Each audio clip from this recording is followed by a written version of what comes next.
Good morning, my dear students. Welcome to the class. In the last class, we are discussed about medieval period and political transition. In this lesson, we are discussed like Rajputas, contributions and families of Rajputas are over, and also Delhi Sultanates, slave dynasty, Khilji dynasty, Tughlaq dynasty, Sayyid dynasty, Lodi dynasty. These are all the sultanates of Delhi Sultans. And also we are discussed like contributions of Delhi Sultans, administration, then political conditions are over, our social conditions over in the last class. Today I will go and discuss with you about the remaining topics of this lesson. Economic condition,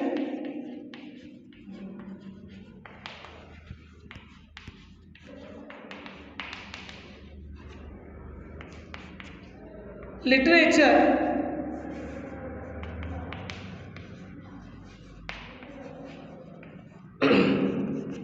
art and architecture.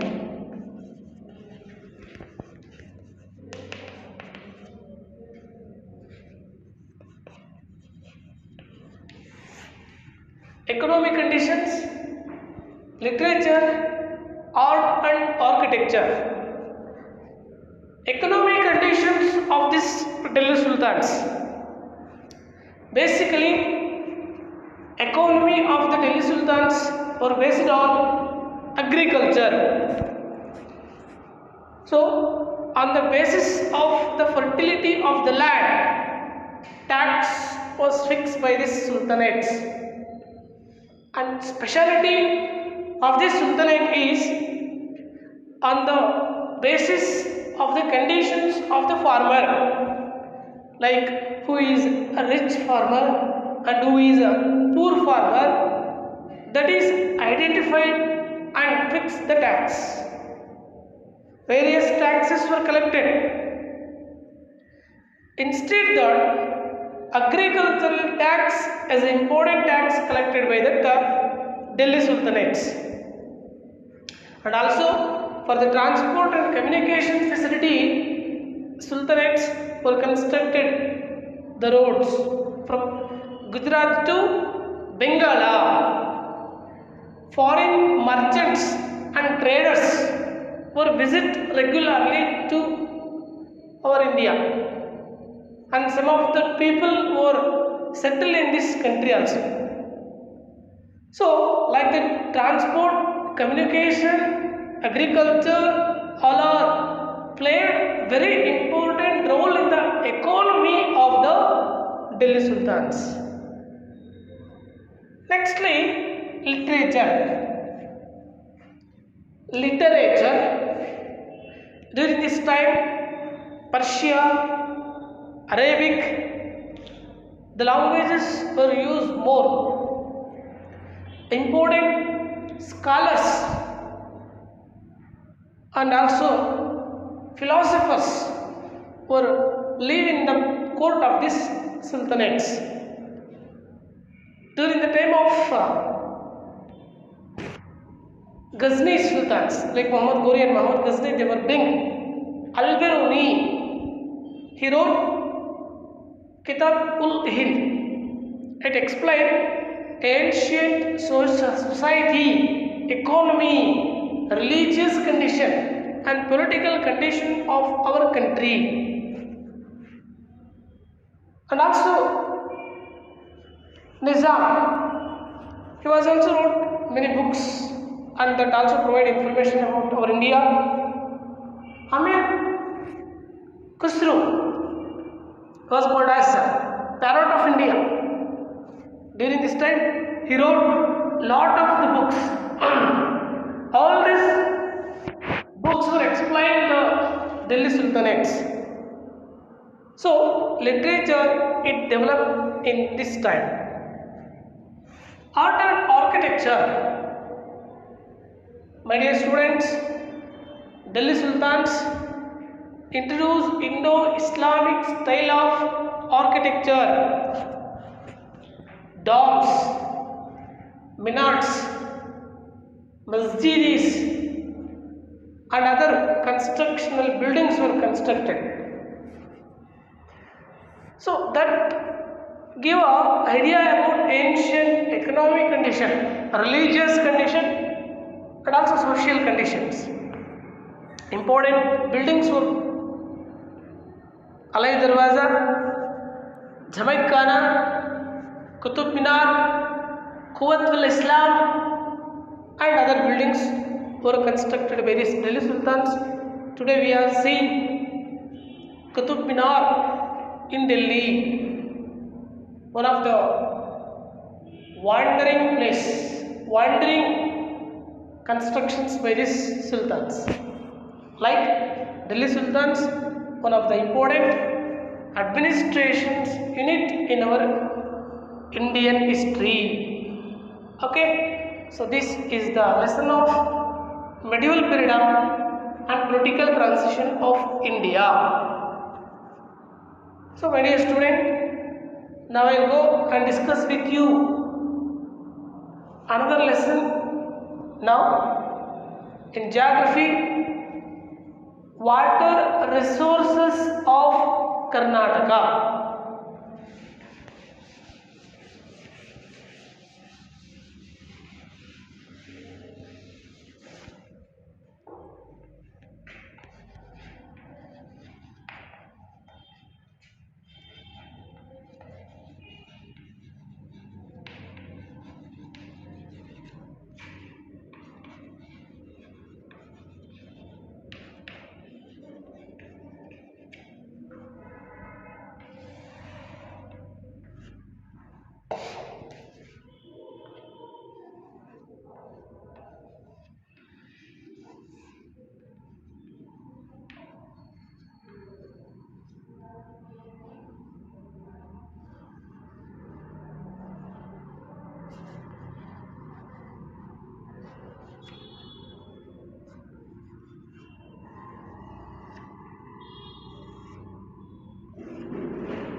Yes, water resources of Karnataka. Basically, children, water, it is based on river water, underground water and rainwater basin. In our Karnataka, we depend upon this type of water sources: river water, irrigation water and rainwater. Firstly, we are taken and discuss about rivers of Karnataka. So these rivers of Karnataka can be divided into two types: east flowing river and west flowing river. First, east flowing river.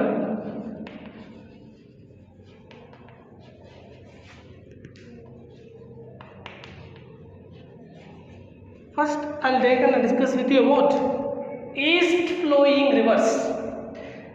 There were mainly Krishna,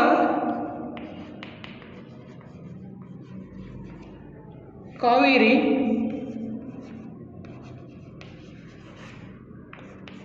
Palar, Pennar are the east flowing rivers in our state. Krishna, Kaveri, Palar and Pennar. These are all mainly east flowing rivers of Karnataka. Firstly, now we will take and discuss with you Krishna river. Krishna river is the second important river in South India. It originates in Mahabaleshwara of Maharashtra. It flows 1392 kilometers towards the east. It flows up to 1392 kilometers towards the east. In Karnataka, this river flows only 480 kilometers. The Krishna river only flows in Karnataka for 480 kilometers. In remaining kilometers, it flows in Maharashtra and Andhra Pradesh. Bhima, Koyna, Kadaprabha, Malaprabha are the important tributaries of this river Krishna.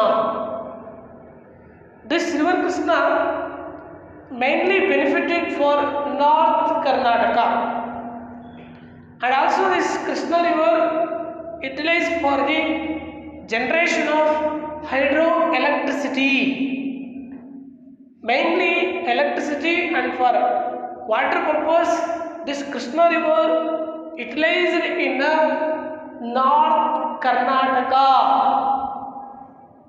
So this is a Krishna river. Next one is a Kaveri. Kaveri, it is called as Dakshina Gange. This river is known as Dakshina Gange. This Kaveri river originates in Talakaveri of Kodagu district. This Kaveri flows up to 408 kilometers. Sorry, 804 kilometers. 804 kilometers towards the east. And in Karnataka, this Kaveri flows only 380 kilometers. Sorry, Kaveri river, it flows only 380 kilometers in Karnataka. Remaining place, it flows in Tamil Nadu, Pondicherry, Kerala, and it finally joined Bay of Bengal. Chaya Bhagavati, Lakshmana Tirtha, Kapini, Kapila, Bhavani, Shimsha, Palar, Pennar, Hemavati are all the tributaries of river Kaveri. Okay, so this Kaveri river finally joined Bay of Bengal through the passing through Tamil Nadu. Right. Next, this Palar and Penna river, both rivers are flow through the districts like Bengaluru, Kolara, Tumkuru, and other. So finally, these two rivers also joined with Kaveri river.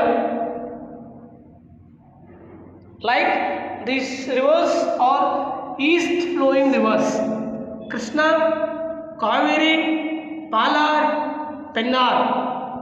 These rivers are called as east flowing rivers.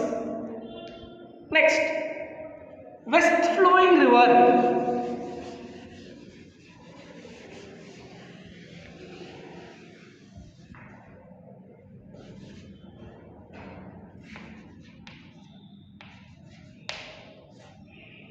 West flowing rivers of Karnataka. Maximum in our Karnataka, the rivers are originated in Western Ghats. So the rivers which are originated in the Western Ghats of Karnataka, basically they flow towards the west. So because west is a slope to the rivers, and also these west flowing rivers like Sharavati, then Agharashini, Kali river, then and other rivers were originate and flow towards the west, and these rivers are flowed through the steep terrace like slope, so they were created the falls. Important waterfalls were created by the west flowing rivers called as Jog Fall. It is the highest waterfall in India, and other waterfalls like Gokak waterfalls, Unchilli waterfalls, Magodu waterfalls, then Gaganachukki, Barachukki, then these all the waterfalls in the Western Ghats were created by the rivers. So west flowing rivers which are identified, all the rivers were created as waterfalls.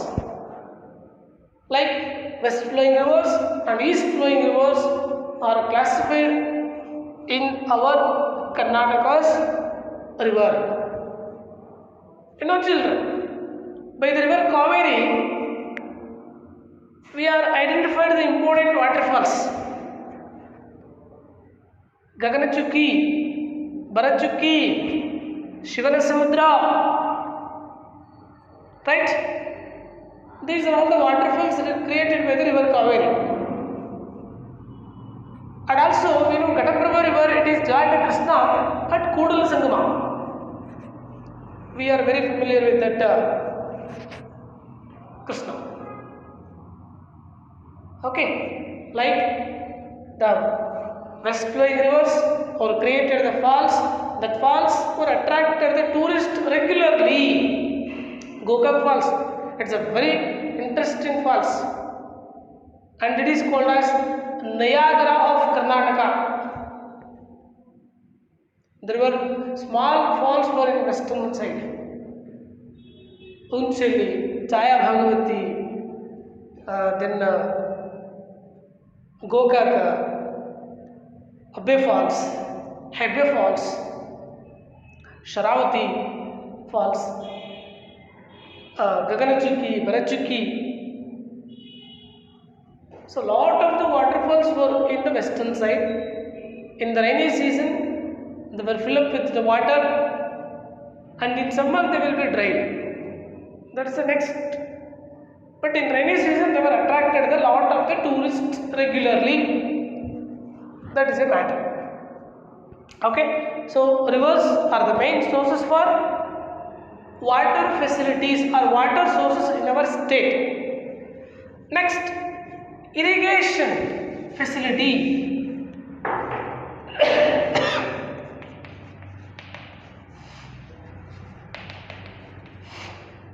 Irrigation. What is irrigation? The artificially supply of water to the agricultural field is known as irrigation. Artificially supply of water to the agricultural field is known as irrigation. Basically, there are three types of irrigations. They were called canal irrigation, well irrigation, and tank irrigation. These are all the main sources of irrigation. Tank irrigation, well irrigation, then canal irrigation. These are all the main sources for irrigation facilities or irrigation. Tank irrigation, well irrigation, canal irrigation. Right? In the ancient time, in the villages, the people were constructed wells for water facility and also for irrigation for agricultural fields. Today, we have seen 11th century well in Kalburgi, right? And also we are seeing largest tank in our Karnataka, that is Shanti Sagara in Davangere district. That is also available with us. And also ancient rulers like Vijayanagara Empire, that kings gave more importance for irrigations. They were constructed canals and supplied the water to the agricultural field. In our Mysore state, it is a model state. In our India, they will provide more interest for irrigation facility. Vani Vilasa Sagara, KRS dams were constructed for irrigation purpose. So ancient time people more give an interest for irrigation facilities. Today in our India, especially in our state, 26.6% of land it is come under the irrigation. And in our India, Karnataka is the 9th largest state for irrigation purpose. Like we have constructed a huge number of dams, tanks and also well. In our state, Raichur, it is popular for canal irrigation. Shivamogga, it is popular for tank irrigation. And Belagavi, it is popular for well irrigation. Raichuru is a canal. Shivamogga, it's popular for tank. And Belagavi, it's popular for well irrigation.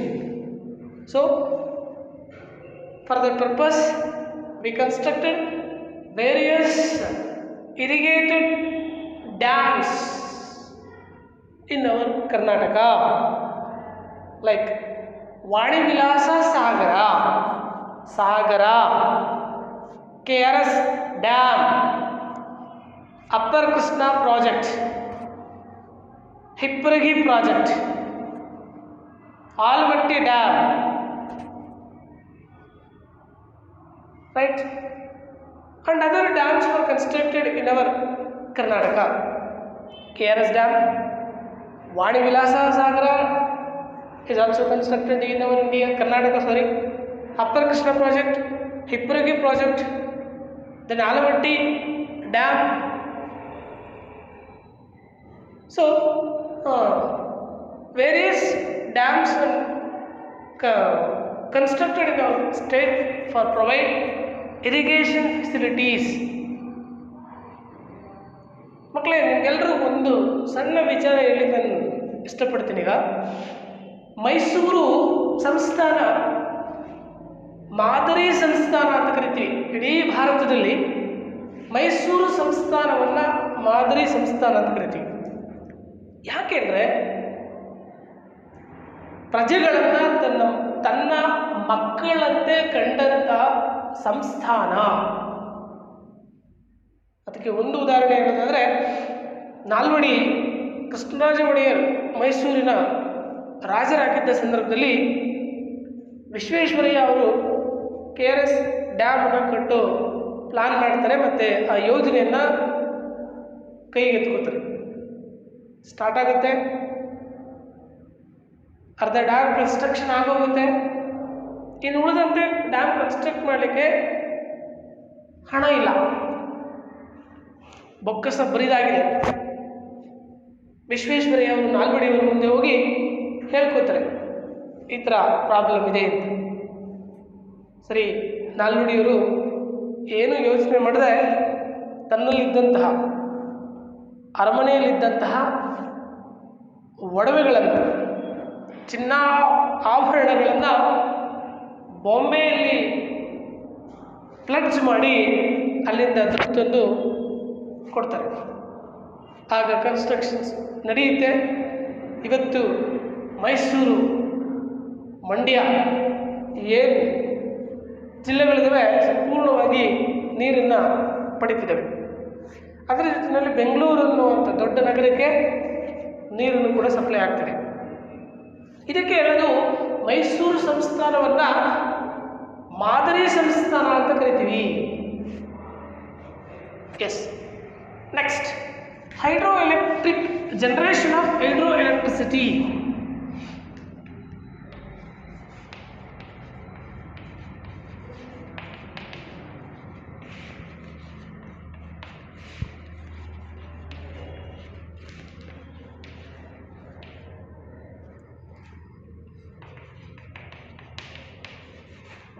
Generation of hydroelectricity.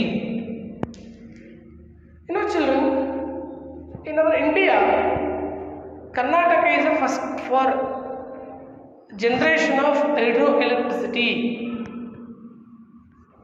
There is a lack of drawback of our state for availability of coal and petroleum, not non-availability in our state. So, but water or rivers are more in our state. So, with the utilization of that rivers, we are able to generate the electricity at first time in our India. In 1902, first hydroelectricity commenced in Shivanasamudra. In 1902, because to supply the electricity to Kolar gold field called KGF, to Kolar gold field to supply the electricity in 1902, Vishveshwaraya commenced this Shivanasamudra hydroelectricity. Yes, in 1940. Across the river Shimsha, the hydroelectricity commenced by in our Karnataka by Vishveshwaraya also. In 1947, we are familiar with Mahatma Gandhi hydroelectric station called in Jog Falls. That was commenced by in 1947. So, basically, these are all three important hydroelectric stations commenced in our state. In 1902, Shivanasamudra hydroelectricity commenced by Saram V. In 1940, Shimsha hydroelectric stations commenced. In 1947, Mahatma Gandhi hydroelectric stations commenced in Jog Falls across the river Shravati. So, important hydroelectric stations commence in our Karnataka. You know children, the west flowing rivers are best for generation of hydroelectricity. That flowing rivers were created various attractive and beautiful spots. So, hydroelectricity is commenced in our state. And actually, children, we are very familiar with the disputes of water, river disputes and water disputes in our Karnataka. Krishna, basically, this river water dispute between Maharashtra and Karnataka and Andhra Pradesh. It's not a severe problem, but sometimes it is created problem in our state. The greatest problem of river dispute is Kaveri river water dispute. You know that Kaveri originated in Talakaveri of Kodagu district, and that river flows through Tamil Nadu, Pondicherry, Kerala and Karnataka. And that river creates some important disputes between the Karnataka and Tamil Nadu. So today this is the very serious dispute between the Karnataka and Tamil Nadu. And Maharashtra, especially from Goa, between Karnataka, Mahadayi river water dispute is here. So there were three important river disputes or seen: Mahadayi, Krishna and Kaveri. So this lesson is tell us about total river water sources of Karnataka.